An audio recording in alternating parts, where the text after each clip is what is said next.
Hello friends, welcome to प्रतियोगिता दर्पण। मैं हूं प्रशांत। आज हम बात करने जा रहे हैं ट्रॉपिकल फॉरेस्ट डिक्लाइन के बारे में। हाल ही में वर्ल्ड रिसोर्स इंस्टीट्यूट की एक रिपोर्ट आती है, ग्लोबल फॉरेस्ट वॉच, और इस रिपोर्ट के अकॉर्डिंग 2022 में बहुत ही ज्यादा फॉरेस्ट का लॉस देखने को मिला।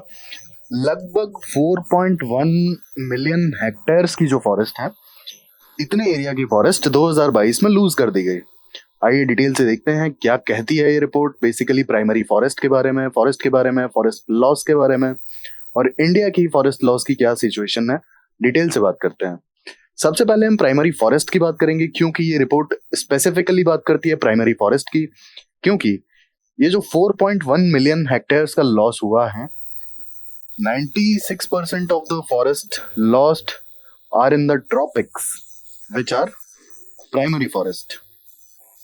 अब बेसिकली प्राइमरी फॉरेस्ट होता क्या है? प्राइमरी फॉरेस्ट वो फॉरेस्ट होते हैं जहां पर ह्यूमन एक्टिविटीज का कोई भी साइन नहीं मिलता है, कोई भी डिस्टरबेंस नहीं देखी जाती है ह्यूमंस की तरफ से, और इकोलॉजिकल डिस्टरबेंसेस भी ना के बराबर होते हैं, यानी कि अनडिस्टर्ब्ड होते हैं।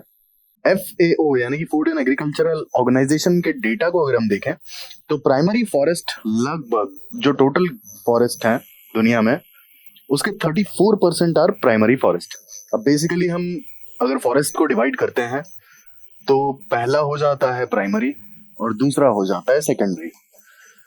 प्राइमरी इज बेसिकली यहाँ पे कोई भी डिस्टरबेंस का साइन नहीं होता। स्पेसिफिकली हम यहाँ पर ह्यूमन डिस्टरबेंस की बात कर रहे हैं, कोई भी ह्यूमन एक्टिविटी नहीं देखी जाती है। सेकेंडरी में एक्चुअल में प्राइमरी फॉरेस्ट का डिस्ट्रक्शन हो जाता है और दोबारा से रीजनरेशन होता है। That's what is secondary forest. अगर हम कोई भी प्लान डिफॉरेस्टेशन करते हैं, that will come under secondary forest and not primary forest.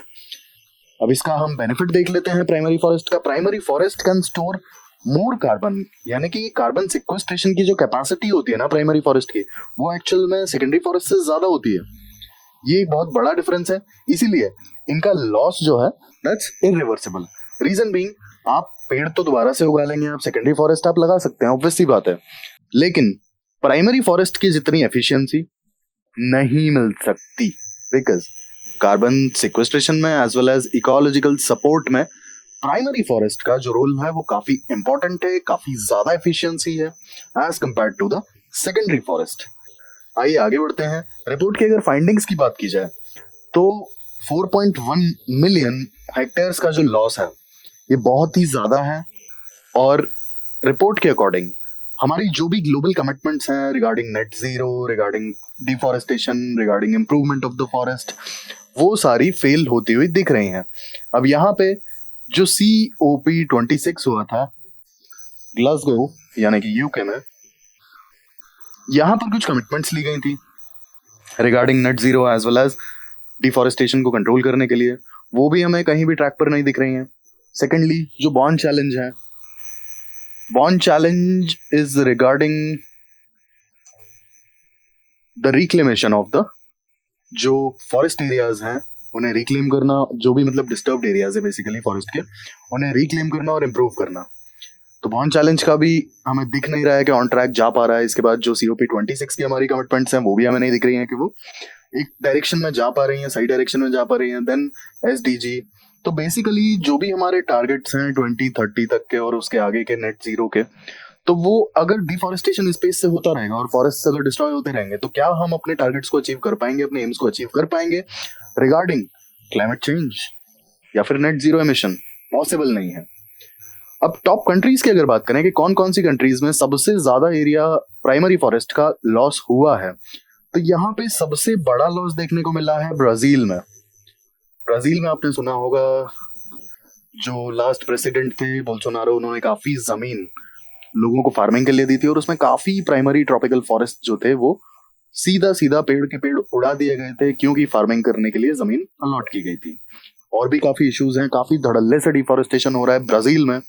Then Democratic Republic of Congo, Bolivia, ये सारी कंट्रीज हैं जहां पे बहुत ही ज्यादा प्राइमरी फॉरेस्ट का लॉस देखने को मिला है। एरिया वाइज, परसेंटेज वाइज अगर हम देखें, सबसे ज्यादा जो इंक्रीज देखने को मिला वो मिला घाना में, अफ्रीकन कंट्री घाना। देन रिडक्शन की अगर हम बात करें तो सबसे ज्यादा प्राइमरी फॉरेस्ट का जो लॉस है उसका रिडक्शन सबसे ज्यादा इंडोनेशिया में देखने को मिला, यानी कि प्राइमरी फॉरेस्ट के लॉस का जो पेस है सबसे ज्यादा कम हुआ है इंडोनेशिया में जितना जिस पेस से यहाँ पर प्राइमरी फॉरेस्ट का डिफॉरेस्टेशन होता चला आ रहा था, वो पिछले एक साल में 2022 में काफी कम हुआ है। अब ट्री कवर लॉस की बात करें तो ट्री कवर लॉस में ये एक रिपोर्ट बहुत ही यूनिक चीज बताती है, वो ये कि ट्री कवर लॉस 2022 में 10% तक डिक्लाइन हुआ। और इसका रीजन क्या था? अब बेसिकली फॉरेस्ट फायर के वजह से कई बार बहुत सारे फॉरेस्ट सीधे सीधे तबाह हो जाते हैं, और जो ये फॉरेस्ट फायर के इंसिडेंट्स है ना, बेसिकली ये कम हुए हैं। इसके कारण से जो ट्री कवर लॉस है वो 10% डिक्लाइन हुआ है 2022 में। हालांकि डिफॉरेस्टेशन जो ह्यूमंस के या फिर इंफ्रास्ट्रक्चरल डेवलपमेंट की वजह से होता है, वो अभी भी वैसा का वैसा ही है, उसमें ट्री कवर लॉस हुआ है। फॉरेस्ट लॉस इन इंडिया की अगर हम बात करें तो इंडिया ने लगभग 43,000 हेक्टेयर प्राइमरी फॉरेस्ट लूज किए हैं, जो कि टोटल फॉरेस्ट लॉस का 17% है। यानी कि हमारा जो फॉरेस्ट हमने लूज किया है 2022 में, उसका 17% प्राइमरी फॉरेस्ट था, बाकी सेकेंडरी फॉरेस्ट और ट्री कवर थे। अब इंडिया के स्टेटस की बात की जाए अगर फॉरेस्ट की, तो जो state of the forest report 2021 है वो ये बताती है कि 24.62% ऑफ द ज्योग्राफिकल एरिया, इतना एरिया हमारा फॉरेस्ट और ट्री कवर है। बेसिकली हमारा जो लैंड है उसका 24% एरिया फॉरेस्ट और ट्री कवर से कवर्ड है। अब जो ये टोटल एरिया है इसका 2.9% बेसिकली ट्री कवर है और रिमेनिंग 21% इज फॉरेस्ट कवर।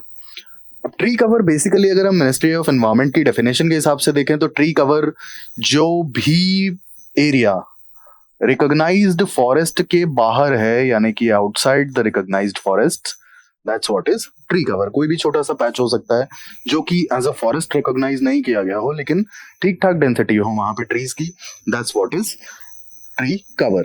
और प्राइमरी फॉरेस्ट की अगर हम बात करें यहाँ पे कंपैरिजन के लिए, तो प्राइमरी फॉरेस्ट की जो ट्री डेंसिटी है बहुत ही ज्यादा होती है, काफी ज्यादा पुराने होते हैं और ह्यूमन एक्टिविटीज का कोई भी साइन देखने को नहीं मिलता है। जबकि ट्री कवर में या तो वो कोई छोटा मोटा पैच बचा होगा फॉरेस्ट का, या फिर वो ह्यूमंस की वजह से जो भी पेड़ लगाए गए होंगे वो होंगे ट्री कवर में बेसिकली।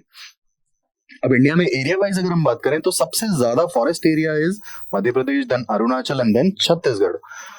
और forest cover as the percentage of state की अगर बात की जाए या फिर ज्योग्राफिकल एरिया की, तो स्टेट के एरिया का सबसे ज्यादा एरिया अंडर फॉरेस्ट है मिजोरम में, यानी कि 84.53%। मतलब मिजोरम का जो टोटल ज्योग्राफिकल एरिया है उसका 84% एरिया इज अंडर फॉरेस्ट। फिर आता है अरुणाचल जहां पे ये फिगर 79% है, देन मेघालय जहां पे ये फिगर 76% है। अब गवर्नमेंट इनिशिएटिव्स की अगर हम बात करें कि क्या क्या गवर्नमेंट इनिशिएटिव्स लिए गए हैं बेसिकली एफॉरेस्टेशन के लिए एज वेल एज डिफॉरेस्टेशन को रोकने के लिए, सबसे पहला आता है फॉरेस्ट कंजर्वेशन एक्ट 1980। ये फॉरेस्ट सर्विसेज के जितने भी ऑफिसर्स हैं उन्हें एम्पावर करता है कि डिफॉरेस्टेशन को रोका जा सके। Then National Afforestation Plan, Environment Protection Act of 1986, Scheduled Tribes and Other Traditional Forest Dwellers Act FRA 2006।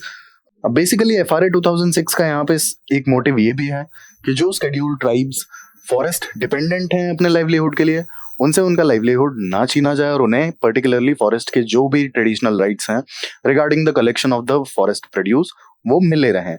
Example के लिए जैसे तेंदुपत्ता कलेक्ट करना या हनी कलेक्ट करना या जो भी मतलब काम वो करते आए हैं अपने लाइवलीहुड के लिए बेसिकली। तो ये हमने जाना ग्लोबल फॉरेस्ट वॉच रिपोर्ट के बारे में बात की और जाना कि प्राइमरी फॉरेस्ट का जो लॉस है वो कितना है, as well as primary forest के बारे में जाना और इंडिया की ग्राउंड सिचुएशन के बारे में बात की कि इंडिया में फिलहाल फॉरेस्ट की सिचुएशन क्या है, कितना एरिया फॉरेस्ट ने ऑक्यूपाई किया हुआ है और इंडिया में कितना प्राइमरी फॉरेस्ट लॉस देखने को मिला। ऐसी ही इंफॉर्मेटिव टॉपिक्स के लिए हमारे साथ जुड़े रहिए। Thank you, thanks for watching.